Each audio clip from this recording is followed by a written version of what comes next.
দুখীয়াক বঞ্চনা পুঁজিপতিলৈ দৰদ ৰাষ্ট্ৰীয় ঘাইপথ প্ৰাধিকৰণৰ আজব কাণ্ড নগাঁও জিলাৰ উৰিয়াগাঁও বৰঘাটত চৰকাৰী অধিগৃহীত ভূমি পুঁজিপতি বনিয়াক লিজত দিলে ৰাষ্ট্ৰীয় ঘাইপথ প্ৰাধিকৰণে যি ঘটনাক কেন্দ্ৰ কৰি সৃষ্টি হৈছে তীব্ৰ প্ৰতিক্ৰিয়া প্ৰতিবাদৰ চাৰিলেনযুক্ত ৰাষ্ট্ৰীয় ঘাইপথ আৰু নগাঁও বাইপাছ নিৰ্মাণৰ বাবে ৰাজ্য চৰকাৰে 2003-04 বৰ্ষতে অধিগ্ৰহণ কৰা উৰিয়াগাঁও আৰু বৰঘাটত থকা ভূমি শেহতীয়াকৈ ৰাষ্ট্ৰীয় ঘাইপথ প্ৰাধিকৰণে পুঁজিপতি বনিয়াক লিজত দিবৰ বাবে সাজু হৈছে উক্ত বৰ্ষত স্থানীয় কৃষিজীৱী ৰাইজৰ পৰা বিঘাত 50-60 হাজাৰ টকাৰ ক্ষতিপূৰণ দি অধিগ্ৰহণ কৰা এই ভূমি স্থানীয় নিবনুৱা যুৱক যুৱতী ব্যৱসায়ৰ বাবে ব্যৱহাৰ কৰিবলৈ নিদি দিল্লীৰ এক পুঁজিপতি বনিয়াক গতাই দিব ওলোৱা এই ঘটনাই ৰহস্যৰো সৃষ্টি কৰিছে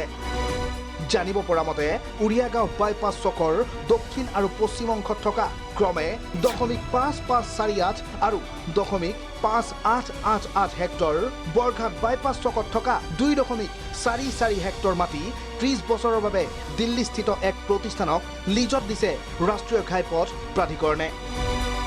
এই প্ৰতিষ্ঠানটোৱে ইতিমধ্যে এই মাটি সমজি লৈ স্থানীয় এজেণ্টৰ জৰিয়তে তেল ডিপু ধাবা আদি নিৰ্মাণৰ প্ৰস্তুতি চলাইছে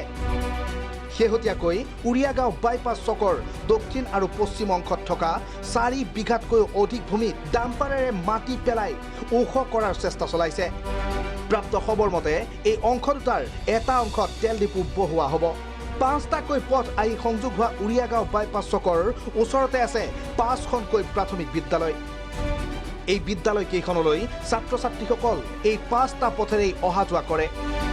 আৰু এই অংশত তেল ডিপু ধাবা আদি নিৰ্মাণ কৰিলে পৰিৱেশ বিনষ্ট হোৱাৰো আশংকা কৰিছে একাংশ স্থানীয় লোকে এতিয়া যিখিনি মাটি চৰকাৰে অকুপাই কৰি পেলাই কোনোবা বনিয়াক কোম্পানীক দি দিছে গতিকে আমি এইখিনি মাটি আমি ৰাইজে নিদিওঁ আৰু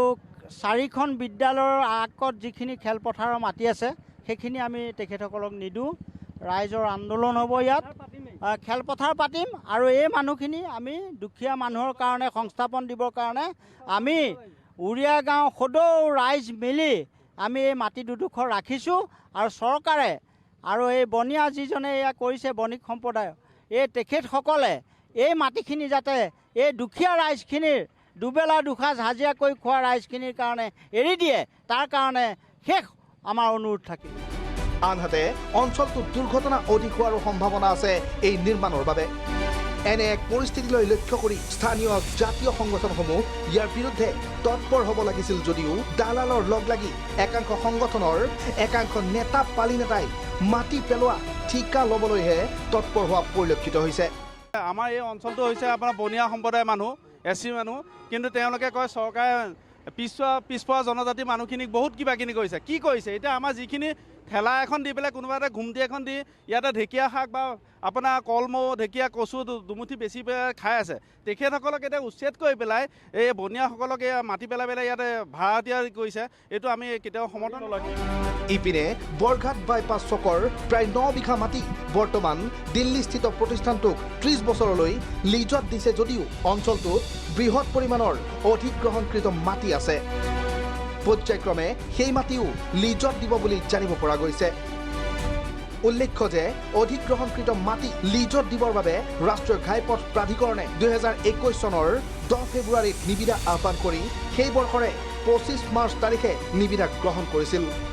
এই প্ৰক্ৰিয়াত স্থানীয় 2-1 নিবনুৱা যুৱকেও অংশ লৈ নিবিদা দাখিল কৰিছিল যদিও আজি পৰ্যন্ত তেওঁলোকৰ নিবিদা কি হ'ল সেয়া জানিবলৈ সক্ষম নহ'ল শেহতীয়াকৈ দিল্লীস্থিত প্ৰতিষ্ঠানটোৱে মাটি সমজি লৈ কাম আৰম্ভ কৰাতহে তেওঁলোকৰ নিবিদা যে এনেই গ'ল সেয়া গম পাবলৈ সক্ষম হয় ইপিনে নগাঁও বাইপাছ আৰ্থ সামাজিক উন্নয়ন সমিতিয়ে ঘাইপথ প্ৰাধিকৰণৰ এই কাৰ্যক গৰিহণা দিয়াৰ লগতে স্থানীয় নিবনুৱা যুৱকক এই মাটিসমূহত সংস্থাপিত হ'বলৈ দাবী জনায় আমি অসম জাতীয়তাবাদী যুৱ ছাত্ৰৰ স্থানীয় যুৱক হিচাপে 2003 চনতে মাটিখিনি যেতিয়া অধিগ্ৰহণ কৰিছিলে সেই সময়ৰ পৰা আমি প্ৰতিবাদ কৰিছিলোঁ যে ইয়াতে আপোনালোকে কিন্তু স্থানীয়ভাৱে যি ব্যৱসায় ৰাস্তা পথ হওক বাইপাছ হওক এইটো ভাল কথা কিন্তু যি ব্যৱসায় বাণিজ্যৰ কথা বতৰা আহিব সেইবোৰ কিন্তু সম্পূৰ্ণৰূপে স্থানীয় লোকে প্ৰাধান্য পাব লাগিব এতিয়া আমি এটা প্ৰশ্ন কৰিব বিচাৰিছোঁ যে অসমীয়া যুৱকে অসমীয়া নিবনুৱা মানুহে কি এটা ভালকৈ এখন চাহৰ ঘুমটি দোকানো দিব নোৱাৰিব নেকি অসমৰ ৰাইজক ৰাম ঠগন দি NHAI কৰ্তৃপক্ষই দিল্লীৰ প্ৰতিষ্ঠানক ভূমি লিজত দিয়াত উৰিয়াগাঁও বাইপাছত প্ৰতিবাদ সাব্যস্ত কৰে AJYCPয়ে। ৰাষ্ট্ৰীয় ঘাইপথত দাহ কৰে নীতিন গাডকাৰীৰ প্ৰতিমূৰ্তি। অসমীয়াৰ মাটিতে ভগনীয়া হোৱাৰ সম্পূৰ্ণ হৈছে। মই এই স্থানৰে যুৱক, কিন্তু আজি আমি ইয়াত এখন দোকান দিব নোৱাৰোঁ, কিয় আমাক চৰকাৰে আহি উচ্ছেদ কৰে, প্ৰশাসনে আহি উচ্ছেদ কৰে। কিন্তু বহিৰাজ্যৰ বনিয়ে আহি কেনেকৈ ইয়াতে এতিয়া দোকান দিব, কেনেকৈ ইয়াতে ধাবা খুলিব, ইয়াতে কেনেকৈ তেল ডিপু খুলিব। নগাঁৱত কি তেল ডিপু খুলিব পৰা এজন ব্যৱসায়ী নাই নেকি? নগাঁৱত এখন ধাবা খুলিব পৰা ব্যৱসায়ী নাই নেকি? সম্পূৰ্ণৰূপে অসম বিৰোধী চক্ৰ, অসম বিৰোধী লবিয়ে এনেকৈ প্ৰতিডোখৰ অসমৰ প্ৰশাসনো ইয়াত নিশ্চিত। ৰাইজৰ এই প্ৰতিবাদৰ পিছতো যদি চৰকাৰে এই বিষয়টোত হস্তক্ষেপ নকৰে তেনেহ'লে নগাঁৱৰ ৰাইজ ৰাজপথলৈ ওলাব বুলিও ভাবুকি দিছে স্থানীয় দল সংগঠন তথা স্থানীয় লোকে। নগাঁৱৰ পৰা ভিডিঅ' জাৰ্নেলিষ্ট লক্ষ্যজ্যোতি বৰাৰ সৈতে অজিত শইকীয়াৰ ৰিপৰ্ট, ভিজন প্ৰাগ।